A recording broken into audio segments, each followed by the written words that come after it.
Hello everyone.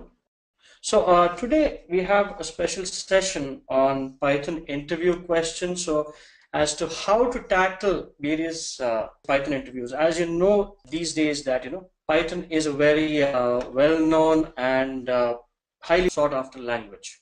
Okay, so there are a lot of people who work in Python who are looking for Python as language for different purposes. So Python spans across various different domains.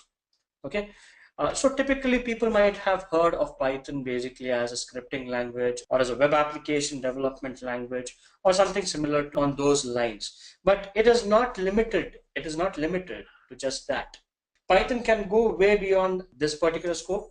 So as defined as the current market trend. So if you take a look, let me just show you. If you just take a look at Python jobs, okay, Python jobs these days, you will be able to see that there are a whole plethora of jobs available as such. So let me just take up one single example. Okay, so you've got people looking for jobs in Qt based development, you've got DevOps, you've got software development with other languages, you've got jQuery, which means to say this is front end development. You've got for SOA, distributed architecture. So you've got it in cloud computing. You see there is Numpy CMAT, which means to say it is data analytics. So you've got a whole lot of domains where Python can actually apply. Okay, so from the industrial standpoint, Python is heavily used in web application, in backend development, in core application development, all these particular things. And to make your job easier, so it is also used for data analytics. It's such an easy language that you can use it for data analytics, web scraping, and a whole lot of others. So let's move forward. So as per Indeed.com, okay, just taking at the Python trends, you'll see the percentage of matching job postings across the various years. So 2012, I span back way before 2012. I go back, into 2007, 2008, even before that. So back then it was a little lower, much lower actually, because it was not predominant. Now you'll see that there are heavy spikes. There are a couple of falls, but it is still spiking upwards. Even with the dawn of new languages, new framework, you see that Python relentlessly goes forward, and people still keep on adopting it. One, because of the ease of use. Two, because of the the simplicity of the language.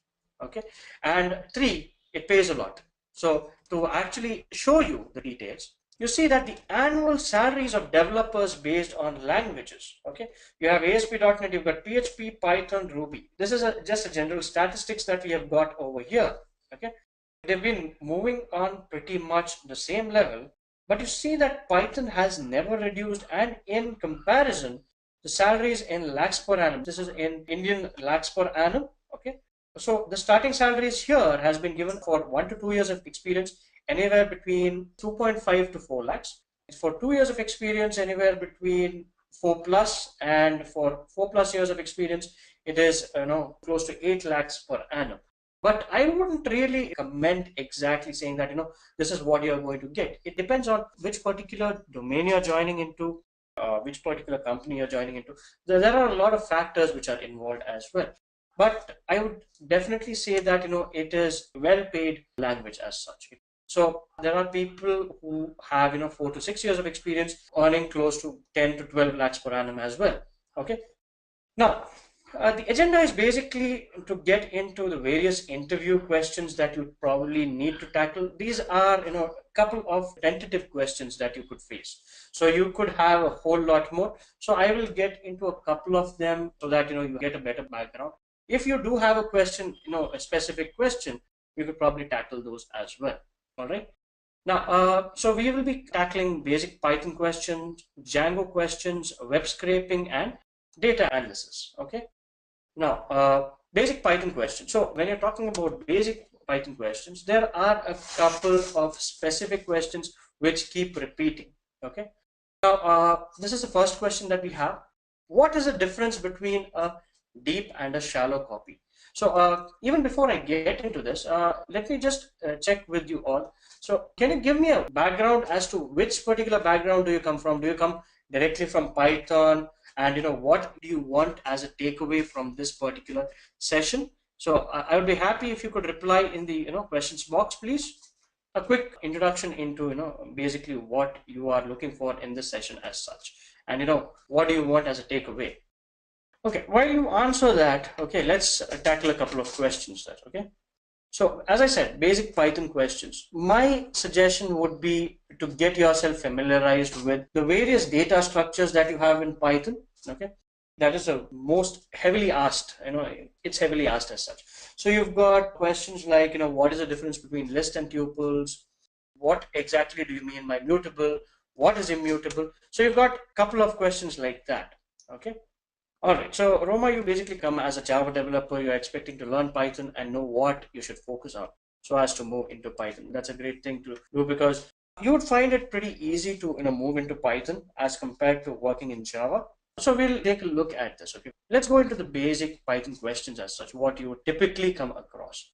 So what is the difference between deep and shallow copy? Okay, so let's do one thing. Okay, let me open up a Python prompt.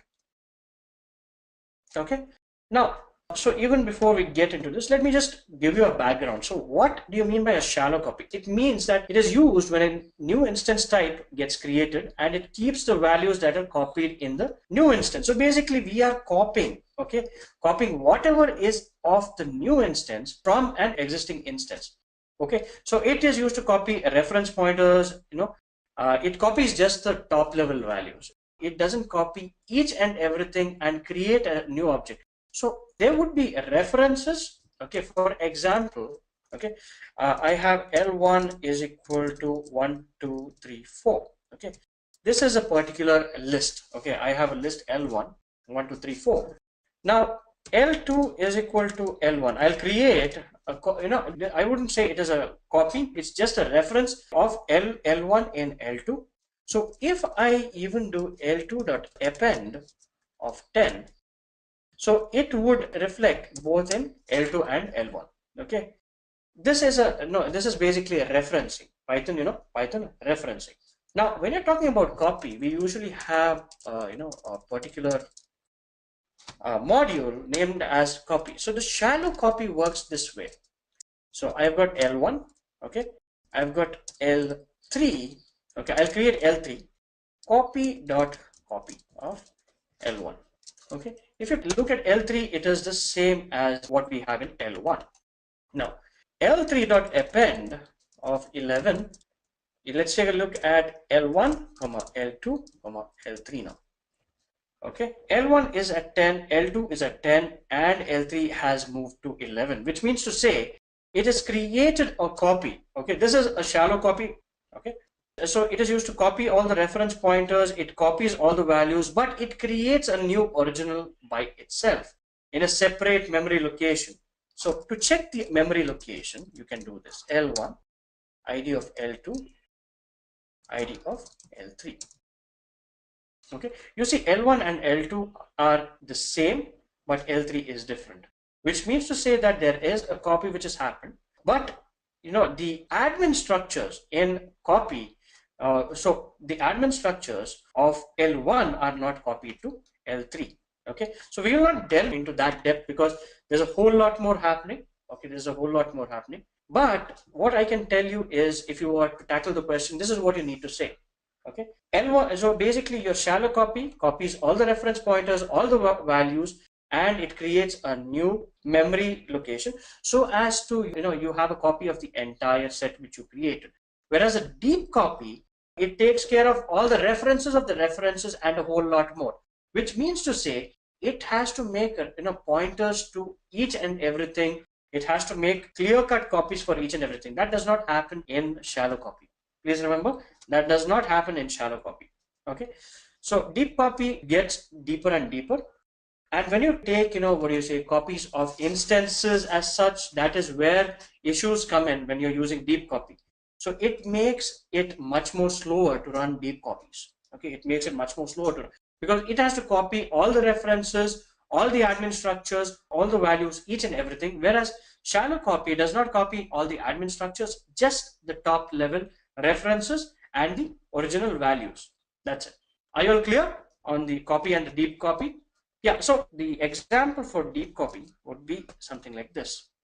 Okay, L4 copy dot deep copy, in case you were asked about that. So L2, okay, L4, ID of L4, you will see it's got a whole different ID altogether. Okay, so this is how you create a shallow copy, and this is how you create a deep copy. Please remember this, because it does come up, not frequently, but it's good to know something like this particular thing. What is the difference between copy, a regular copy.copy, what is a deep copy, and what is a regular reference? Are you all clear? All right, great. So let's move on. Okay, let's move on. So the next question, this is a very frequently asked question, that is, what is the difference between a list and a tuple? Okay, what is the difference between the two of them? Now, we already took a look at list as such. No, let's do it again. These are all lists over here. 1, 2, 3. These are all lists. Animals, marks, and comments are all lists. And the tuples are the one within these lists. So let's go back here. Let's create X or L1 again. 3, 4. Okay. And T1 as a tuple. 2, 3, 4. Okay. So here's the difference. Okay. Lists are data structures which can be modified at runtime, whereas your tuples cannot be modified at runtime. Okay, we have list methods which allow us to do that. For example, list.append of 10 will allow you to do it. This happens at runtime. Okay, but we cannot do that to a tuple. Okay, we cannot do that to a tuple. We'll see that it does not have such attributes. So you might wonder, why do you need tuples when you have lists? Okay, the reason being, when you have fixed data and you know exactly the size of the data which is coming into you, okay, or coming into your server or coming into your application, that is when you use lists, because these take up fixed or static space. Okay, whereas your lists are allocated space which is dynamic in nature. We can append, we can remove. For example, list.l1.remove of 3, and you'll see that 3 has been removed, so you can keep on modifying it. Whereas your tuples are fixed in nature. When you're thinking about fixed amount of data coming in, fixed amount of data going out, and you are thinking about memory intensive tasks, always go for tuples. When you are thinking about buffers, when you're thinking about queues, when you're thinking about stacks, always think about lists. Am I clear on that? So the first question which might come up would be, what is the difference between a list and a tuple? Basically, a list is mutable, a tuple is not. Am I clear? Could you reply with a Y or an N? So for example, okay, still unclear as to where to use tuples. Now you have got a database, okay, MyDB, okay. So for example, I've got fixed columns, okay, column with ID, column with name, and a column with marks. Okay, so the list represents the rows. Okay, so this is one row, this is the second row.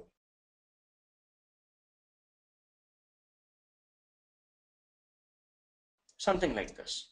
Okay, when you know exactly how many columns you have, you go for a tuple. When you don't know how many rows you have, you go for a particular list. That is how it has been, it is structured. Even all the APIs, MySQL, PostgreSQL, SQLite are all structured this way.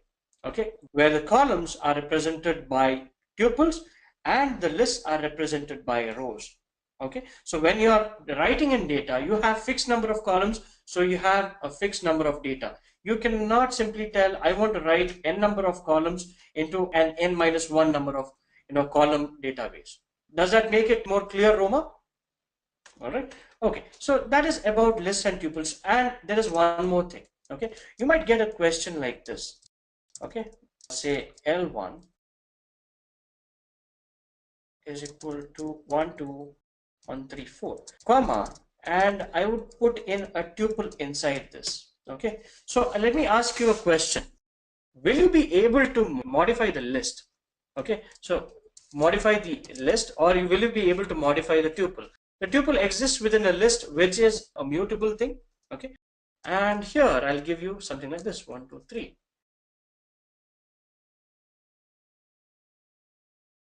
Okay, so you've got L1 and you've got L2. Okay, will you be able to modify this tuple? Could you all reply? From my explanation, you should be able to answer this. So here's the thing: tuple you will never be able to modify. Will you be able to modify this list which is inside the tuple though?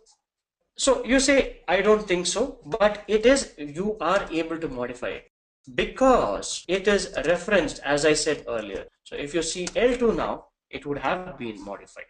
Remember, lists are referenced when even inside this, the structure, the attributes of a list do not change even if they are inside a tuple. It's a tricky question for beginners. It does come across.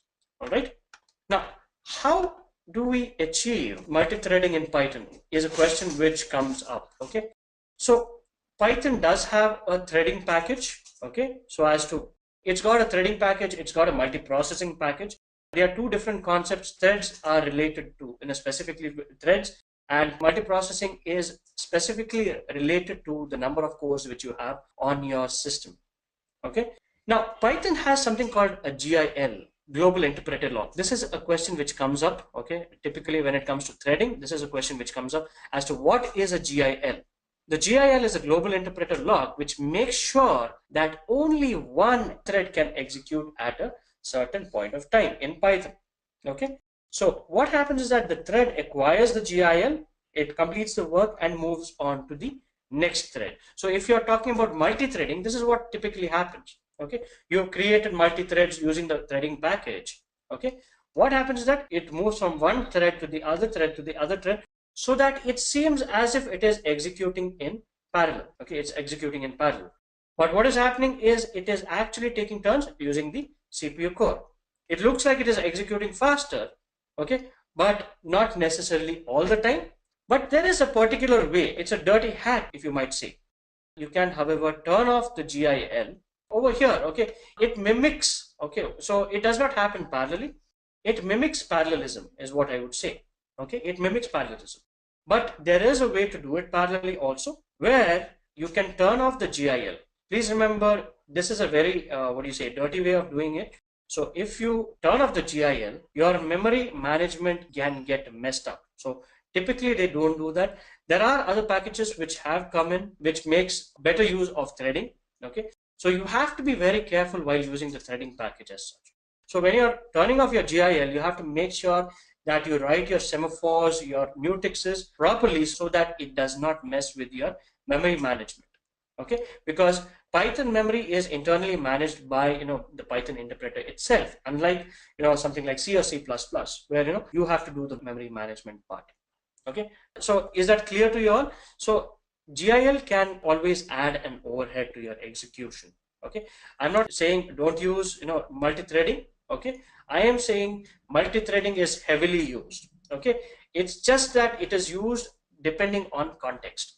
So in case you have a lot of cores, it makes sense to use something like threading. Okay, is that clear to everyone? Okay, beside multi-threading, you can make use of multi-processing, where multi-processing takes advantage of the number of cores you have. So if you say I have got 4-core processor, you can make use of all those 4 cores and run parallel jobs on all those 4 cores. Okay, so you've got something called multi-processing for that. Okay, library called multi-processing. For threading, you have something called threading. Everyone, are you all clear? Okay, great. Now, basic Python questions when it comes to ternary operation. So I wouldn't call it exactly ternary. It behaves like a ternary operation. Okay, so where you have conditionals, if X or Y. Okay, something like this. So how does it work? Okay, so basically this is how you do it. So you've got X and Y. Okay, X comma Y is equal to 25 comma 50. Let's take up this example. Okay, 23 comma 50. We need to find the largest among these. Okay, so you have to be sure as to what you're doing. X, if X greater than Y, else Y. Okay, if X greater than Y, else y, which means to say it evaluates for x, so it will give x if x is greater than y, else it will give y. So when you check big, you would have got this particular answer. Okay, so the expression gets evaluated like this: x less. So in this particular case, this is not x greater than y, it is x lesser than y. This is for x, the smaller one. Okay, so it's not big, it should be small instead. Okay, so is true. So if x is greater than y, return x, else return y. That is what basically happens here. Are you all clear how to use, how to mimic a ternary operation? Great. Now, what is monkey patching in Python? This is something which appears when you have gotten into classes as such. Okay. Now, so basically it means to say that you're applying a patch at runtime. Okay, or basically dynamic modifications of class or a module at runtime. So basically what happens here, so let's quickly create this example, recreate this example over here, and then I'll tell you what is the use of monkey patching. So please remember, do not follow this particular thing, follow this particular syntax, because I am using new style classes. This is a question which comes up again as well. Okay, do I use old style classes or new style classes? This is something called an old style class. This is using new style classes. Always use new style classes. It is only legacy architecture which makes use of old style classes. New style classes where the classes inherit from objects, an object parent class as such. Def f self. Okay, I'm creating a particular function, print. So it says that just print this in case you are invoking me. Now, okay, I will import something like m. So typically I would import it from a separate Python script as such. Over here I'll show it to you directly in practice what exactly you're going to do. Okay, monkey self print monkey f. So basically this is going to be your patch which we want to apply to this particular function in this particular class. Okay, so what you're going to do is my class. So if you do my class.f now, let me instantiate this class first. X is equal to my class x.f. Okay, so you see that f is printed over here. Okay, now my class.f. Okay, so f becomes a function attribute of this particular class. Okay, now is equal to monkey underscore f. So I am forcing this onto this particular function. Okay, now what happens, I will create an object obj, okay, which is my class. Okay, obj.f will give you monkey f. It would have applied this particular patch onto this particular function. Are you clear as to what happened exactly? So we are applying a dynamic change for a particular function in a particular class at runtime. Did you all understand how it is applied as such? We are forcing a particular function into a particular function attribute of a particular class at runtime. Did you all understand? So what happened here is that you have a particular class which contains a particular function f. Okay, so this particular function is completely independent of everything else, which is part of this class. It is only part of this class.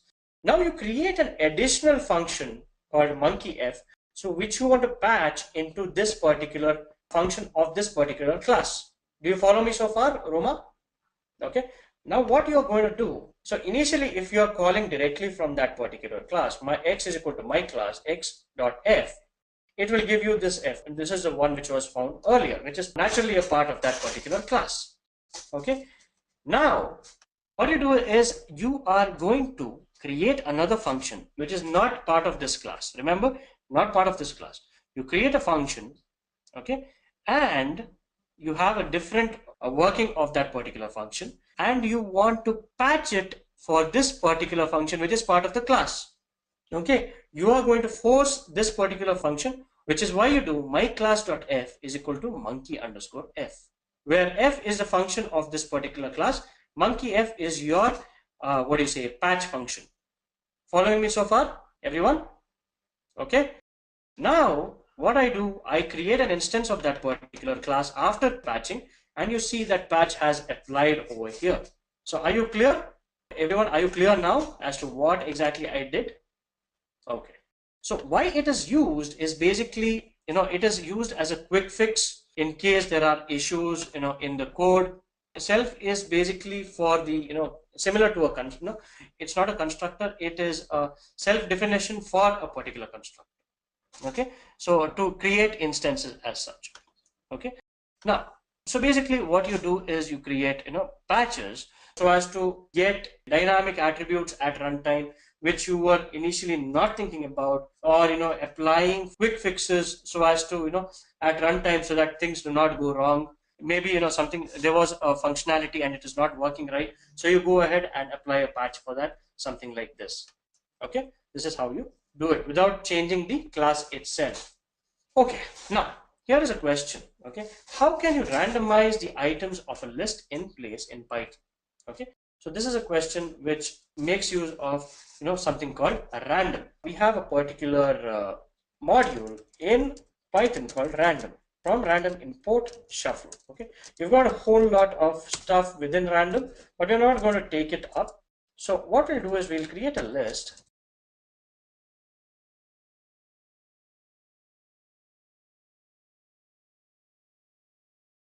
Just a moment. Okay, so we create this particular list. X is equal to keep the blue flag, individual items, and you want to shuffle this thing in place. Okay, you want to shuffle the original item. You do shuffle of X. When you print X, you see that the items have been shuffled. You do it again, you see that again it has been shuffled. Okay, this is how you shuffle items in place. Are you all clear? All right, super. Now, write a sorting algorithm for a numerical data set in Python. So maybe the question is not totally clear, but what we are trying to say here is write a sort for a data set which is a string. So basically integer strings basically. Okay. So 1, 4, 2, 10, 5 are a string, set of strings or list of strings. Okay. Which are all actually integers. So how do you do that? So there are two different ways of doing this. Okay. So let me do this. L1 is equal to 1, 4, 2, 10, 5. So 1, 4, 2, and 5. Okay. So one particular method is doing this. Now you have a string. So if you do L1.sort, so let's do this.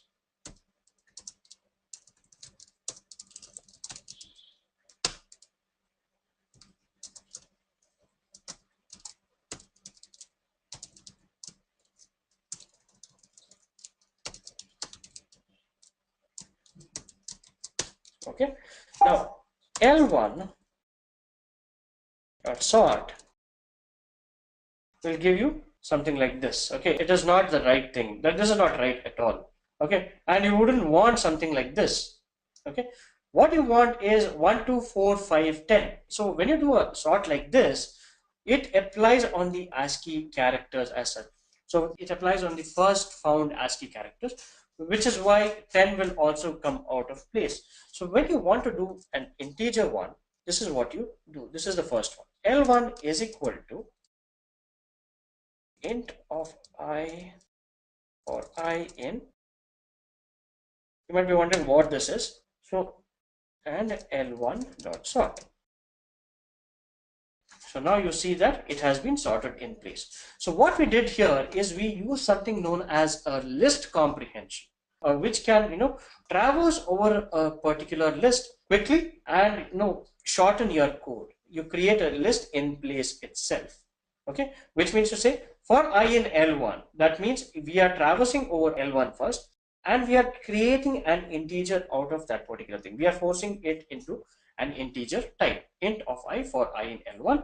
First we change all the items into an integer, and then we sort it in place. Are you all clear regarding this now? Okay, similarly you can do the same thing in a different way by using another one. So L2 is equal to, you use map, okay, of int comma L2, okay, L2 dot sort, not L2 dot sort. Let's see. First, we change it into an integer. This is a very short one. Instead of using a particular list comprehension, you can use a map. Okay, map of int comma L2, and L2 is equal to 1424, and one L2 dot sort will give you the sorted items. So there are two ways of doing it. This is one way, and this is the other way. Okay, are you all clear? So map, what it does is it takes up any function, okay, and it maps it to a particular list of items. Does that answer all your questions that you have in mind? Roma, Madan, Varun? All right. Now, you have another set of questions over here, which basically are simple programmatic questions. So let's take a look at that. So T1 is equal to A, B, C, D, and T2 is equal to 1, 2, 3, 4, 5. Okay. There is a data structure. So you want to create a dictionary out of two different lists or tuples which have matching number of arguments. This is how you do it. Zip of T1 comma T2. Okay. What you get is a list of tuples which are zipped together. A, B, C, D, E. When you do dict of zip of T1 comma T2, you actually get a particular zipped dictionary which is created from the lists or the tuples. Is it clear with everyone? Okay, so this is the first thing. You want to create a list of items, okay, a list of integers from 0 to 9. You do it like this using a range of 10. Okay, now A2 is equal to sorted of I for I in A1 if I in A0. Okay, what it means to say is, first we are going to traverse over A1, which is 0 to 9. Okay, 0, 1, 2, 3, 4. If I in A1, so I will pick the value 0, 1, 2, 3, 4 till 9. It will check whether the value of I is present in A0. Okay, A0. Where is A0? So basically your A0 is equal to, just a moment. Yeah. So you'll not get that. A0.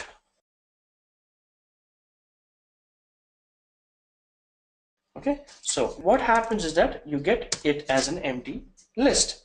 Reason being, it searches for, when you check for A0, A0 is a dictionary, okay, and it checks for the keys to be 1, 2, 3, 4, 5, and it is not. It is the values which are 1, 3, 2, 5, 4, whatever it might be. Okay, it is the values, not the keys. All right, which is why you get an empty list. Similarly, A3 is equal to sorted of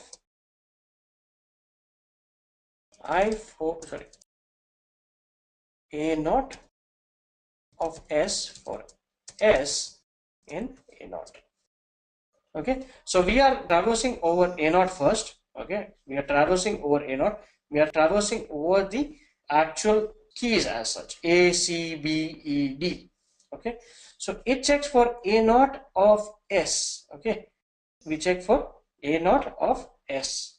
So what happens? We get it as 1, 2, 3, 4, 5. You get the values for all of them. Similarly, A4 is equal to I for I in A1 if I in A3. Okay, so we are traversing over A1 this time, and we are checking if this 0, 1, 2, 3, 4, 5 is present in A3, which is actually present. Okay, and when you do A4, you see that it will give you the values for 1, 2, 3, 4, 5. Now A5 is a dict comprehension.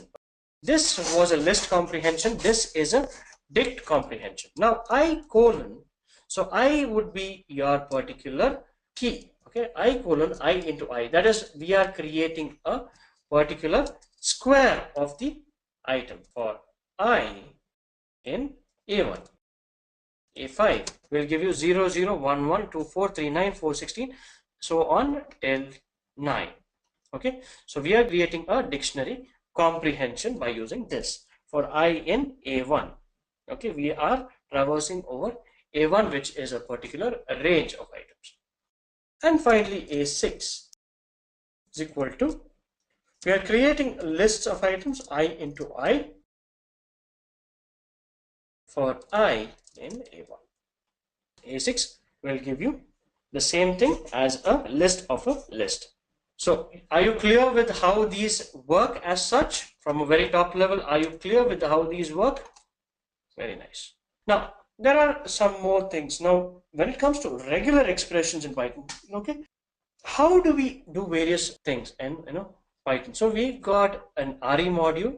So we've got split uses a regex pattern to split a given string into a list. Okay, so split, it uses a regex pattern. Sub will find all the substrings where the regex pattern matches and replace them with a different string. Okay, and sub n will replace it like it does in sub, but it will give you how many replacements happen. Okay, for import RE, okay, my s is equal to something like blah blah blah, something like this. Okay, you have a regex pattern, regex pattern is equal to blah, something like this.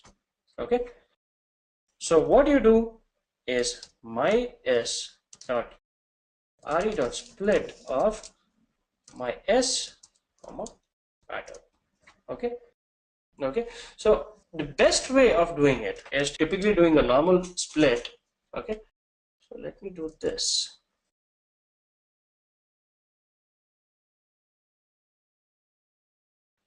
Okay, so what it does, it splits over the pattern BLA. Okay, BLA, BLA, BLA. The first one is an empty string, then it gives you H, H, and H. Pattern, comma, the string which you want to do it for. Okay, substitution. Okay, I'll do it for S sub n because it works similar to sub. Okay, re dot sub n, okay, of your pattern, that is blah, comma, your string, okay, which is my s. So you've got your pattern. Okay, replace blah with, sorry, I missed out this, a with pattern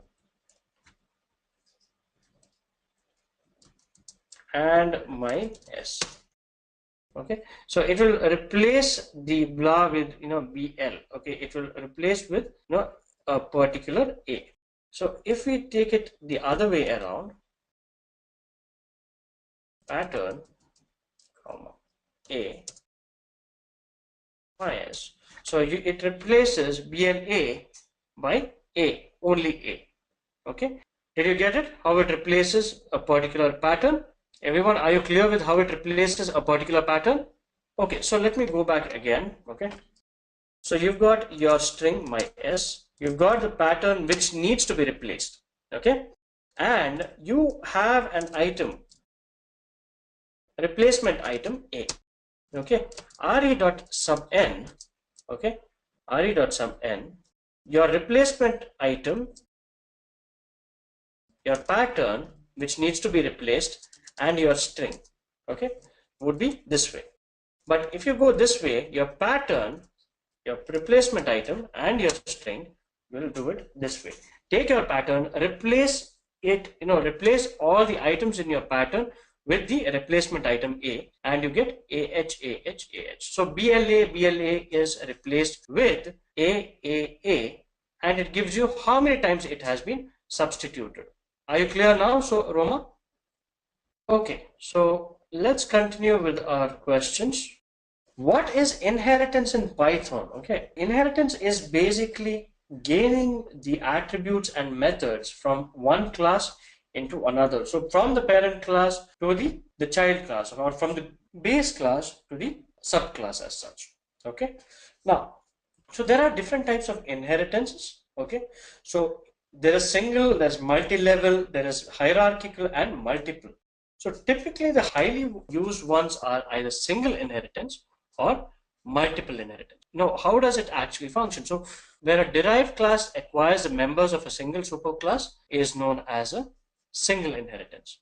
Multi-level is, one class derives from another class, which derives again from another class. So basically, a derived class is inherited from a base class, and the other one inherits from the previous class as such.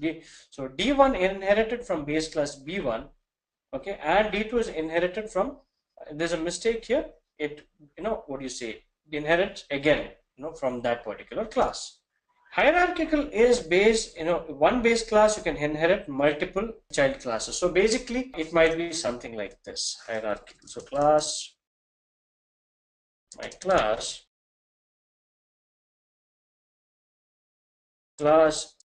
M class, my class,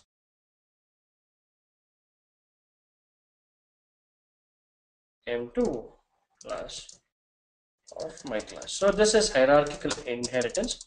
You have to be careful while using hierarchical inheritance, because if you are instantiating both the classes, you have to be sure as to which one you are going to use. If it is going to be using from M class, or is it going to be from M2 class, if it is deriving from the same one. Okay, you have to be very careful, especially with the functions which have been derived from the base class as such. Okay, now multiple inheritance is where you derive from multiple classes. Okay, it is from multiple classes. So my class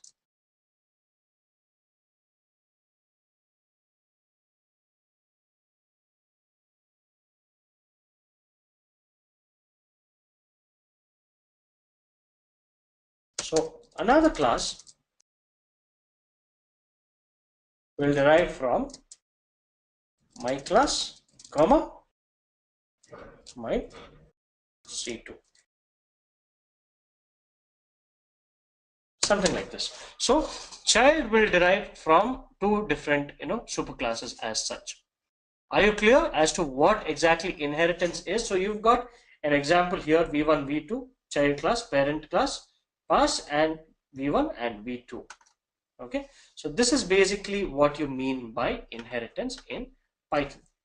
Okay, moving on to the next part. It might not be relevant to everyone, but people who are moving into web application development and specifically to Django might find it relevant. Okay, now this is a question. So mention the Django architecture. So there are various patterns which are available. So you've got MVP, you've got MVC, you've got MVT. Now MVT is a model, view, and template. It is similar to that of MVC, which is model view controller, but here what happens is that model is similar to both of them, both MVC and MVT. The view over here functions as a controller itself. Okay, and this the view in Django functions as a regular controller. It takes care of all the controller aspects. Whereas the template, the T, okay, is similar to the view, MVC. So basically view, it is the T, that is template, is similar to the V in MVC, that is the view in MVC, because T is basically the templating part where you have your HTML templates, your text templates. You've got different types of templates, typically your HTML templates. Now you've got your model, which is part of your database, where you define your database as such. Your database schema is defined in the model. The view and the template maps the model. So basically the developer provides a model and the view, and the template then maps it to the URL, and Django does the magic to serve it as such. Okay, you've got the model, you've got the template. It is then taken up into the view and given as a URL through Django to the user. Are you all clear regarding the model, view, template structure as such? So templates would be your regular HTML pages which contain dynamic elements in them. Okay, for example, let me just give you a simple template as such. For example, I have something like this, HTML/HTML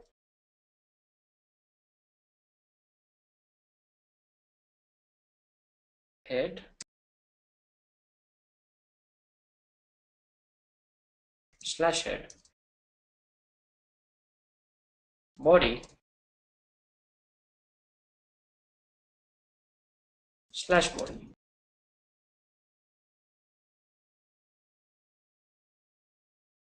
Okay, your head can contain dynamic elements. Okay, my title, something like this, a variable called my title, where let me just do this 1 second. My body, something like this. So my title and my body are information. This is a template. Okay, so the view will pull up information from the model. Probably all the titles and body information is in the model. Just an example, okay, is inside the model, which is inside your database. So what it does is it takes up the title, it will populate it with the title. It takes up the body, it populates with the body, respective body, title, body, title, body. So you can have hundreds of items and you can have a single template serving different types of templates.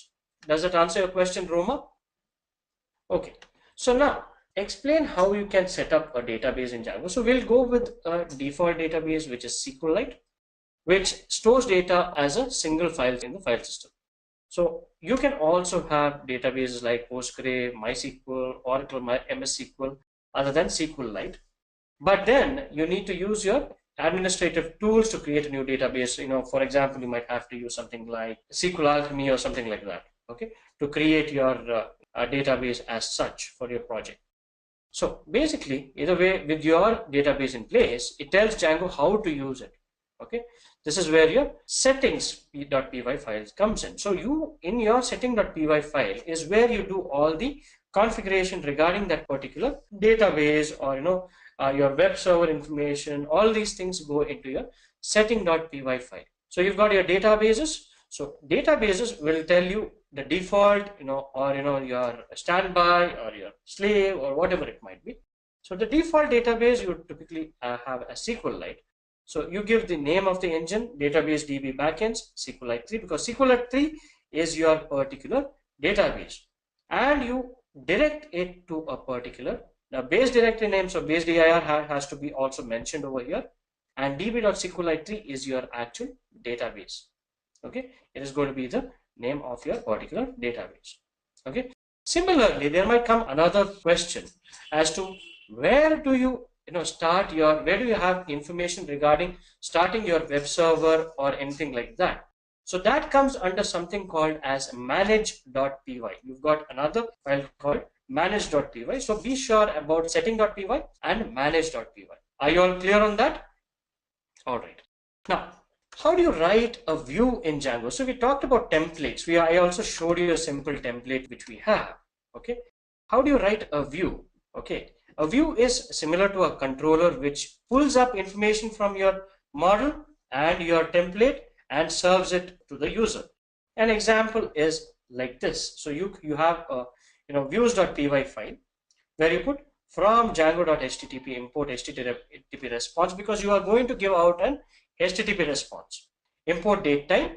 So what this particular view does is that it returns the current date and time as an HTML document. So basically you'll get an HTML response and an HTML file which shows the current date and time. So it will contain, it is now blah blah blah. Okay, say it is now, I don't know what time it is, so somewhere around 11:10. It will give you an output saying it is now 11:10 a.m. or whatever it may be, because it pulls the information from date time not now, puts it in the HTML and replaces this %s by that information and returns you the HTML response. Now you might be thinking, what if I have template files available? So in that particular case, you have to first use the loader to load in the template by doing a get template. Okay, and then you have to serve the response over here by rendering the template. Okay, are you all clear? Okay, so you have getting the template, rendering the template, serving your responses, and how to write a view in Django. So what does Django template consists of? So it is a simple text file, as I showed you. It can be of XML type, CSV type, HTML type, and n number of other types as well. It can contain variables like I just showed you earlier, my title, my body.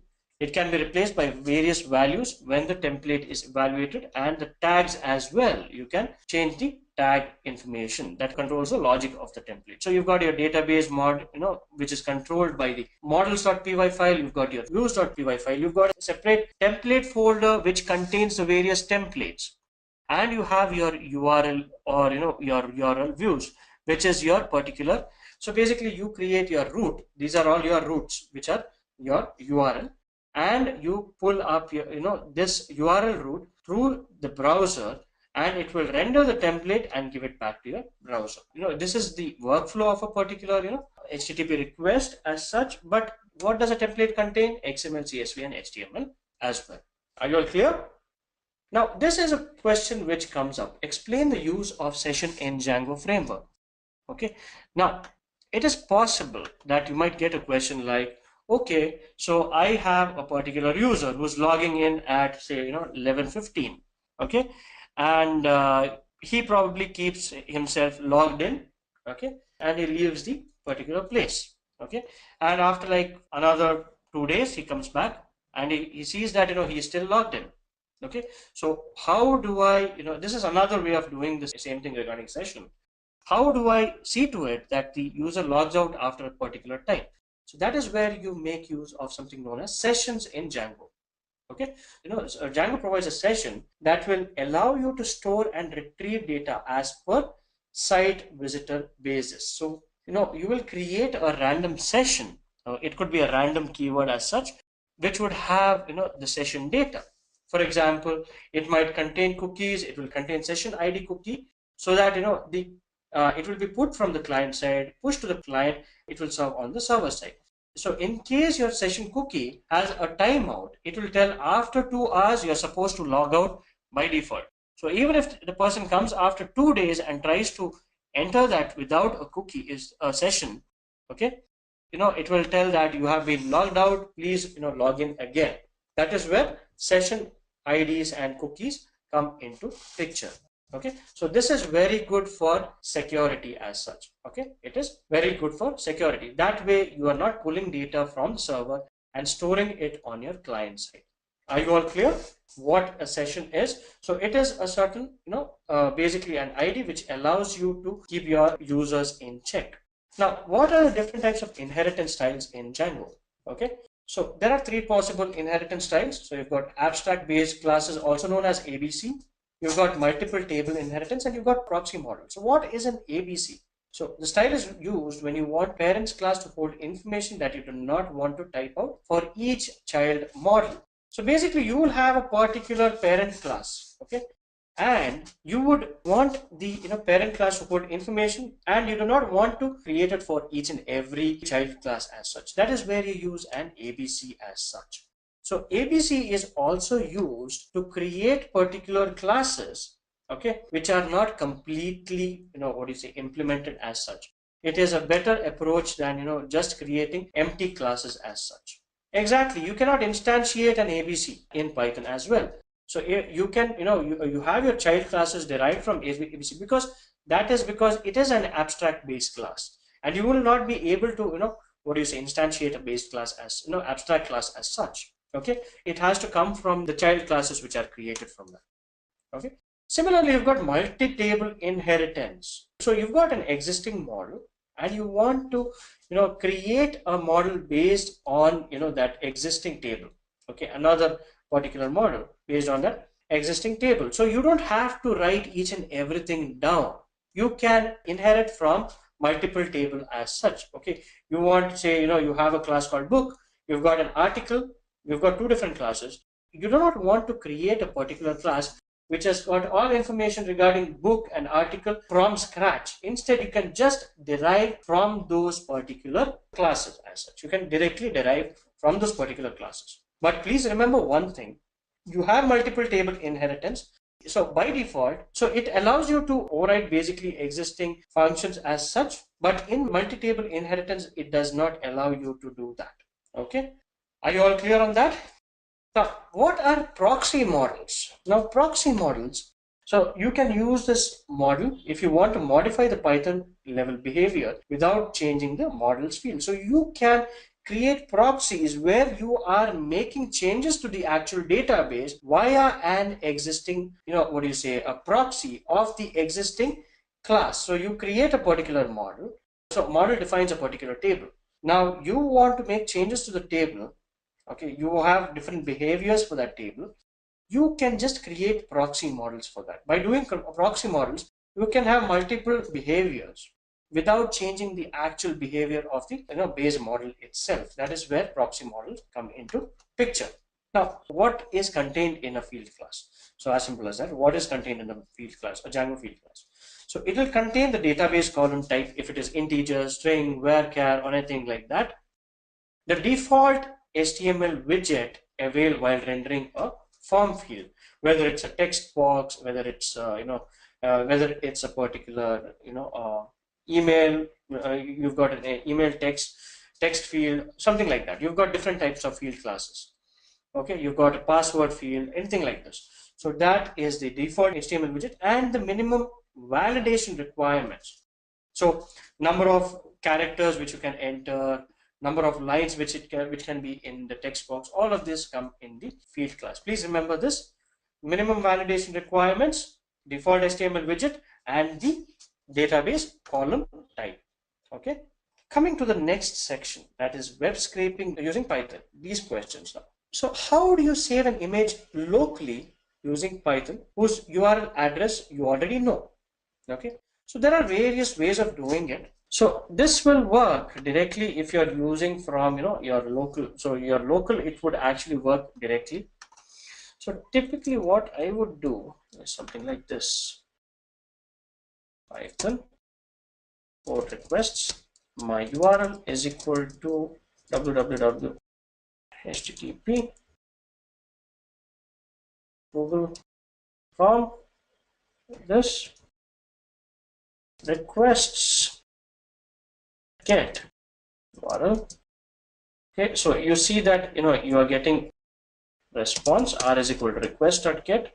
Let's do this with open of image.png comma wb as f.write. Oh, sorry about that. It should be, let's see, read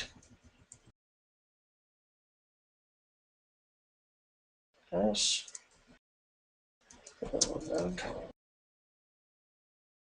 right.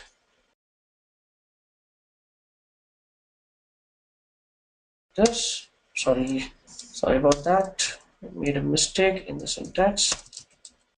Okay, we need to do encoding also because it is not allowing me to do r.text. Will give me the encoding of the image. Okay, so this is the encoding of the entire image. We need to encode it and then write, and then you would have your image ready. You'd be able to save your image as such. Okay, you'll be able to save your image. All right. Now, how can I get the Google cache age of any URL? Okay, how do I get the Google cache age of any URL? Let's do one thing using the following format. So if you use webcache.google user content, so I'll open this up. You can actually do this. So your URL, for example, www.edureka.co. So you'll be able to get this information. So you'll be get the cache content. This is the cache content, okay, which has been provided by your CDN. Okay, so this is your cache content, and you'll be able to get the cache content by doing this webcache.googleusercontent.com search so and so. Okay, you can do this. Now, you are required to scrape data from IMDb top 250 movie pages. It should have fields, movie names, year, and rating. How do you do this? So this would probably come up as a coding question. Okay, typically not as complex. You might get a simple one. So how do you approach this? So you would have to get into imdb.com first, okay, and get the information first. This particular thing. Are you all following me so far? So you go imdb.com top 250 movies. Okay, so there are various ways of doing it. Okay, but for this you have to start with Beautiful Soup. One is Beautiful Soup.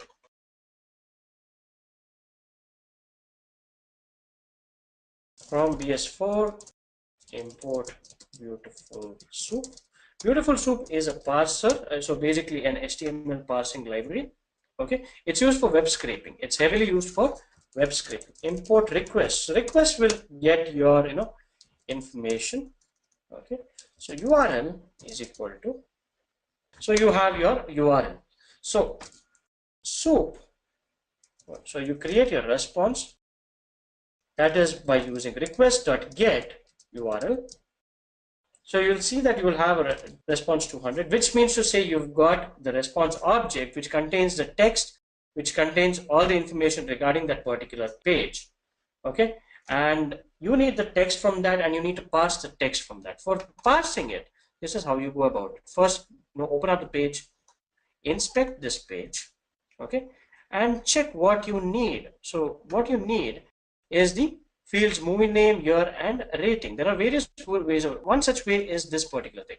Soup.find children for movie in tr movie.find. Find is a command to get all the instances of this td, the td class containing column name, title, column. So class containing title, column.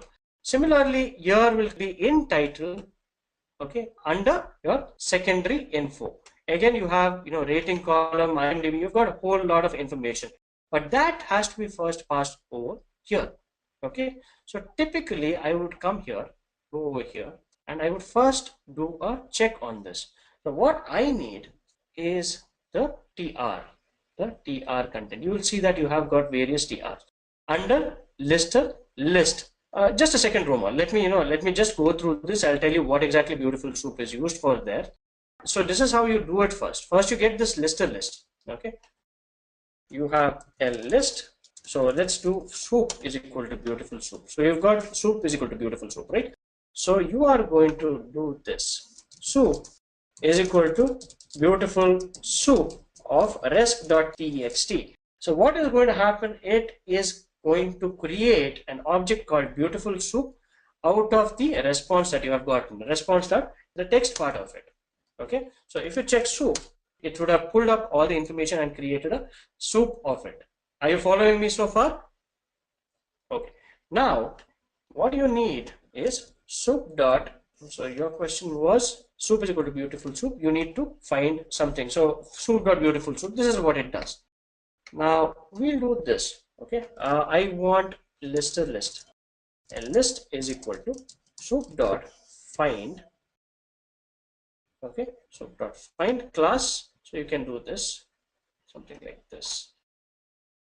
We don't want td, we want tbody. Okay, class is lister dash list.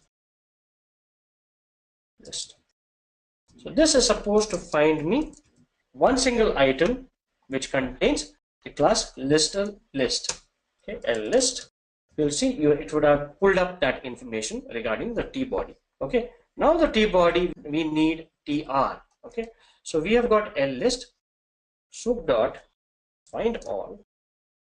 So trs, my trs are going to be soup dot find all tr. Let's check what we need under tr. Okay, tr, we just need the tr information. Okay, we just need the tr information within this particular thing. Okay, tr, not soup dot find all. So we want a list dot find all.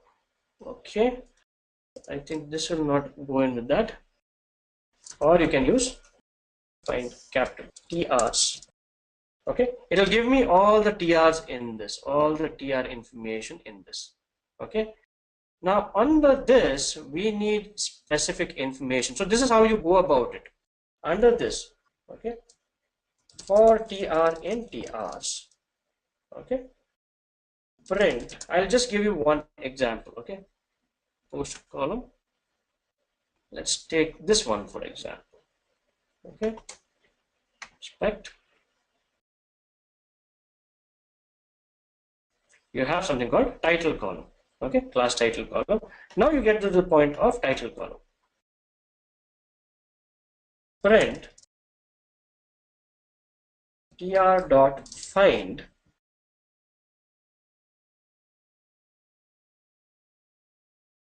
class colon find, we want td comma class colon title column. So one by one we enter into this body. Put it within quotations. Okay, so it fetches me all the title column information. Okay, so let's refine this some more. Dot text. Okay, it will give me all the title columns. You see all the title columns here have been pulled up. This is how you pull all the information. Are you all clear on how to approach this particular problem? Okay, next, data analysis using Python. Now Numpy is one of the modules which are heavily used in Python. Okay, so how do you go about using this? So you will get a particular question saying how to get indices of n maximum values in a Numpy array. Okay, so you have to use these particular things. Import Numpy as np, arr is equal to np.array. You are going to have n number of items. Please remember this: 1 3 5 4 5 4 6 5, something like this. Okay, now you can make use of argsort. There is a particular thing called argsort. arr.argsort will give you the indices for this particular thing, okay, in a proper order. Okay, sorted indices. So what do you need? The top 3 positions. Okay, top 3 items. So -3 colon, so 2 4 and 3 of colon -1. So 3 4 and 2 is the answer which I get over here. Okay, what is the difference between the Numpy array and a list? So let me tell you this. Okay, just give me 1 second. So let me recreate this array: 1 3 2 4 5 arr.argsort of -3 colon of colon -1. Okay, 4 2 3 is the output that you want. Now what do you want? So what you want is the difference between Numpy array and list. So we'll go get to that. Just give me a second. Import Numpy as np, a is equal to np.array. So we'll first do this particular. How do you calculate a percentile with Python? So we'll go to this first, okay, and then we'll move on to that particular question. We have got a couple of things, something like this. P is equal to, or we'll just do this, np.percentile of a comma the percentile level, the 50th percentile would be this 5. Okay, so you can return the 50th percentile, so you can directly feed in the percentile level and you will get the information regarding the percentile level. So this is a question which you asked Roma. Okay, what are the differences between Numpy and lists? Okay, so it is much more efficient because all the structures have been written in C. With Python you have vector and matrix operations for free. So basically something like this. Okay, I have got L1 is equal to 1 2 3, something like this.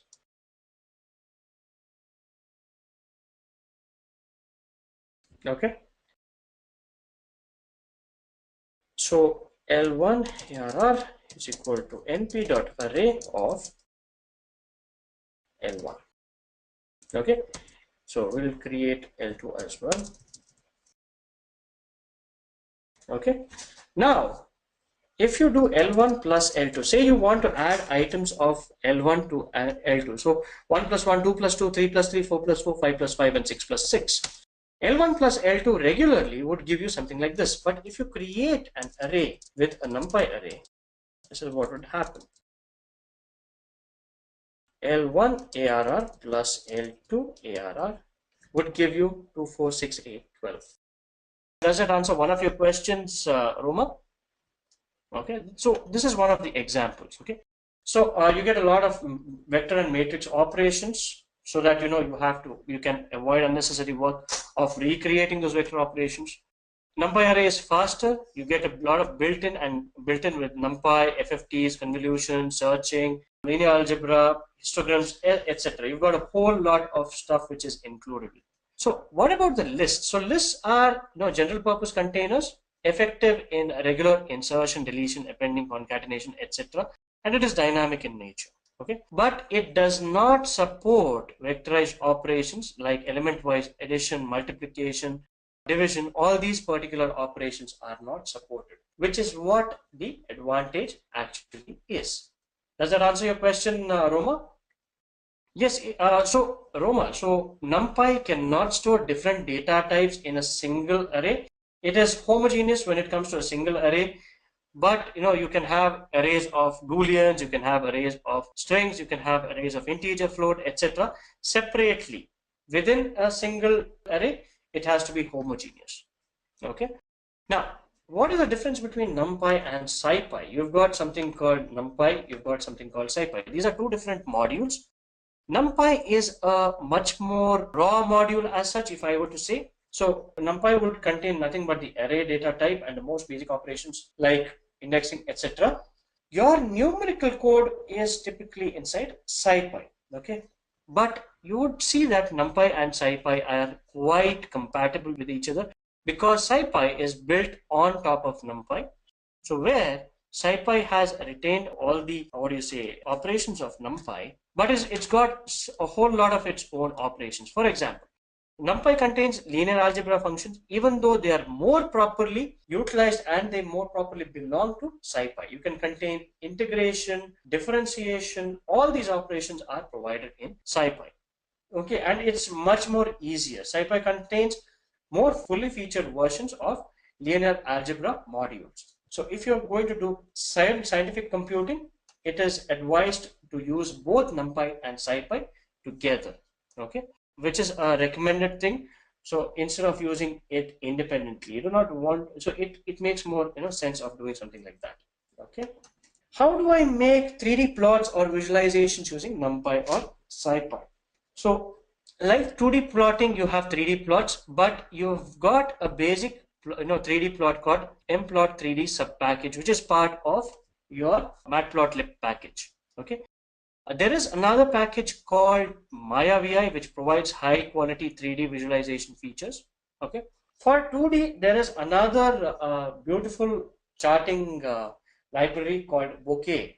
It is based off of bokeh.js library. If you want simple charting, just charting, okay, you've got NVD3. You've got different types of libraries which can be used. You've got mplot3d subpackage for 3D, 3D.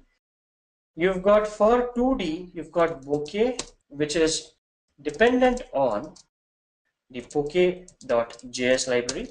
You've got, so with 3D, you've got MayaVi as well. You also got NVD3, which is part of the D3JS library. Okay, so you've got different beautiful charting APIs which you can use. Okay, now how do I find indices of an array where some condition is true? So you can simply do this np.array of, you have an array of 1, 2, 3, 4, 5, 6, 7, 8, 9. Print a greater than 3, you will find all the, you'll automatically create a Boolean, Boolean matrix as such. np.non-zero of a greater than 3 will give you the indices. So the output comes up this way. So let me just take that up.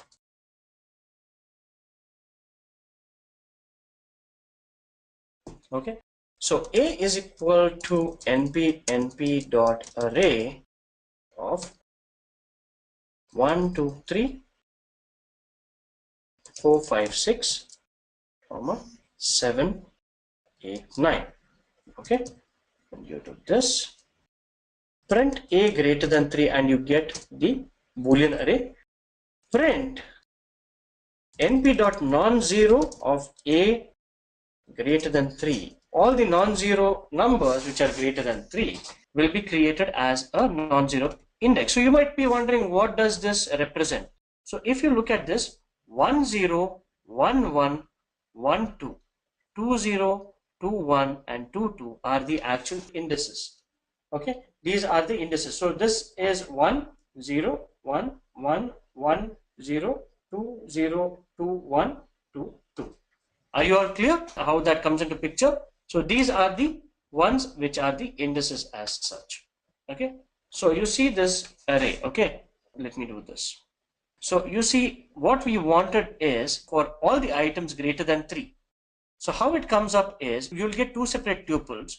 You have to take it, parallelly with each other. 1 0, you see 1 0 index is for 4, 1 1 is for 5, 1 2 is for 6, 2 0 is for 7, 2 1 is for 8, and 2 2 is for 9. Okay, that is how it comes out. Now, how do you rename column headers in Pandas data frame? So let's do this. Okay, import Pandas as PD. We'll take up this data, this piece of data, where we have a dictionary.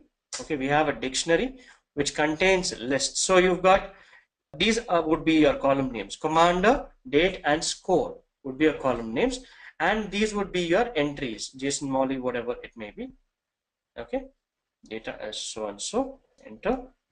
Next, you create a data frame out of the existing data with a certain index, whatever, in different locations. Okay, Pima, Santa Cruz, Maricoma, Yuma, etc.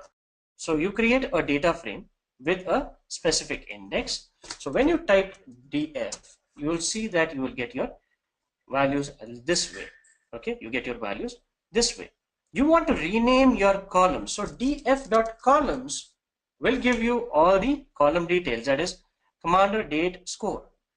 You just simply do this, leader, time, score. You do this and check for df, it would have changed column names. This is how you change your column names in Pandas. Are you all clear? Okay. Now, what is a function used to iterate through values in a manner that one also retrieves the index? So for index comma row in df.iter rows, print index comma row.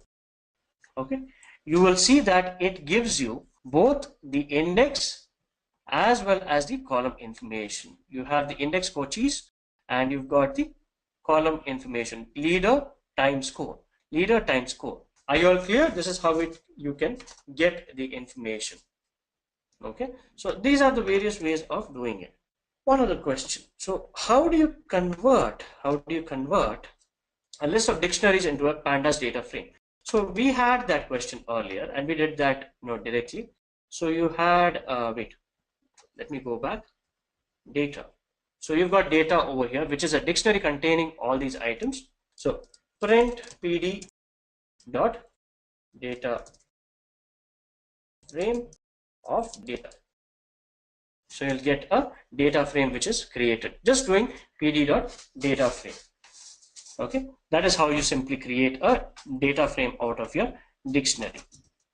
Okay, now, so there's a question here. Let's say that I have a data frame df, which is a pd data frame of this particular type, pd data frame. Okay, so you see df is like this, and how can I subset based on a list of values? Okay, list of values is something like this. So it is a list containing values, simply a list containing values. We simply do y is equal to so and so. Okay, let's do this, one sec. List is equal to df of a. So we are searching for a in list of values. We are searching for 3 and 6.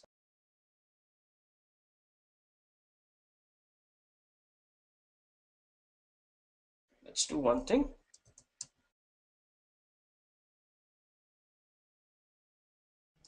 1 second. So df of a will give you this. We need in list of values. Okay. df of a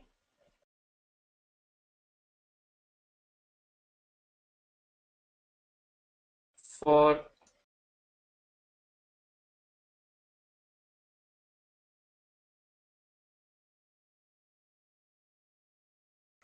series is ambiguous. Use a dot item, a dot any, or a dot df. So we can do this. I think we have done a small mistake.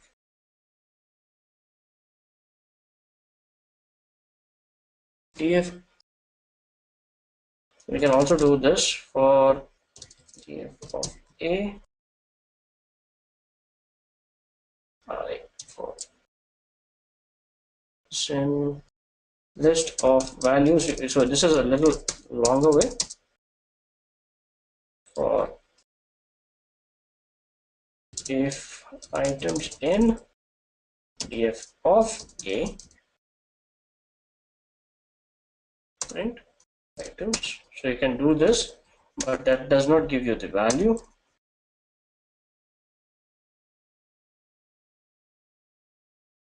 Okay, so we have to maybe get it to a certain point where it is.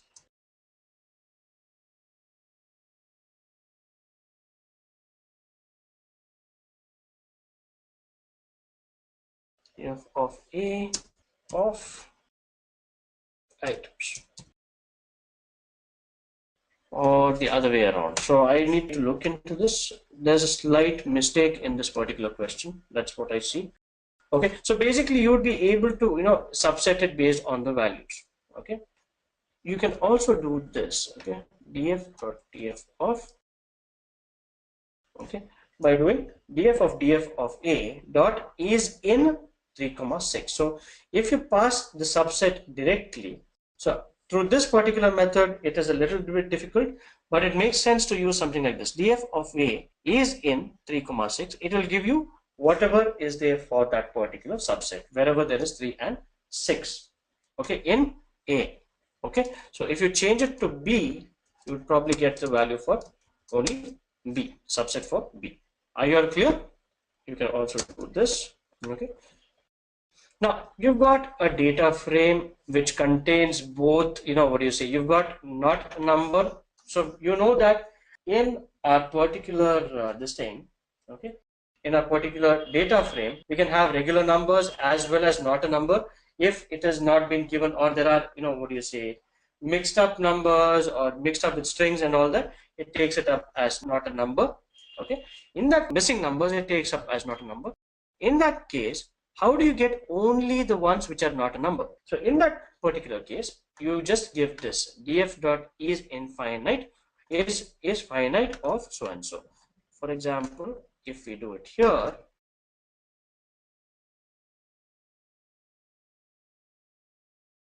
so it will give you only the finite values. This is just an example of what we had done earlier. So I don't know if I can replicate this. Just give me a second. Let me see if we can replicate this particular thing.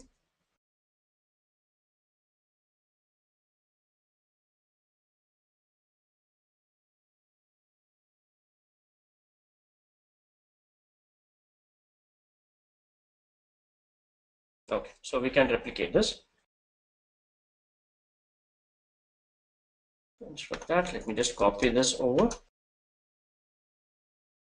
put this, and put this as b, df. So you get only the finite rows. Are you all clear how to get only the finite rows? Is finite is going to be the thing which we are searching for. Now, there is a particular question as to how to write binary data using Python. So typically this is a question which comes up when you're talking about picking up image files, or sound files or something like that. In that particular case, make sure to use RB, okay, the RB mode, the read binary mode. F is equal to open file name read binary. You don't need import struct over here. So that is only for unpacking, so you don't have to bother about that. File name read binary. When you're reading it, S is equal to F read use 8 bytes. You need to use 8 bytes at a time and read it. So that will allow you to read a binary file. It will give you the location and the byte value at that particular point. Similarly, f.write, if you want to do a write binary, you simply do f is equal to open of wb, and you can write information to it. You can also write image information to it. So an example which I have would be this. Okay, just a moment. So one more important library is the OS library. I'll give you another question. So how do you get the current working directory? This is by doing os.get. So I want to change the directory, okay, to Edureka/desktop/Edureka. This is how I'm going to do it. os.get.cwd will give me the current working directory, okay, and os.list.dir of get.cwd will give me all the files which are present. Now I am looking for an image file, okay, I am looking for an image file. If items in, for items in so and so, if items dot, if img or png in items, or that print items.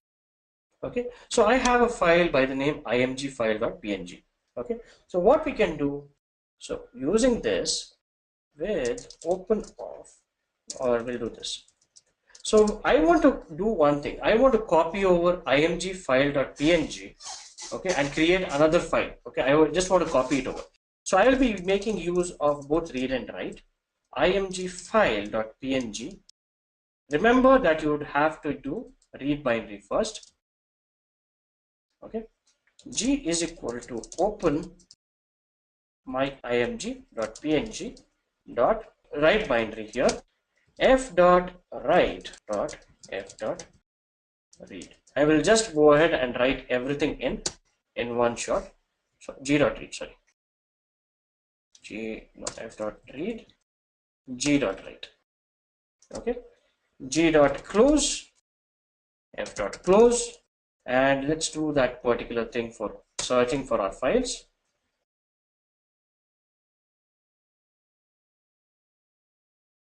You see, this new file called myimg.png has been created. Let's check if it exists. So you can see myimg has been created as such. Are you all clear as to how to do this? Okay. So that brings us to the end of our particular session regarding interview questions. Thank you so much for attending today's session.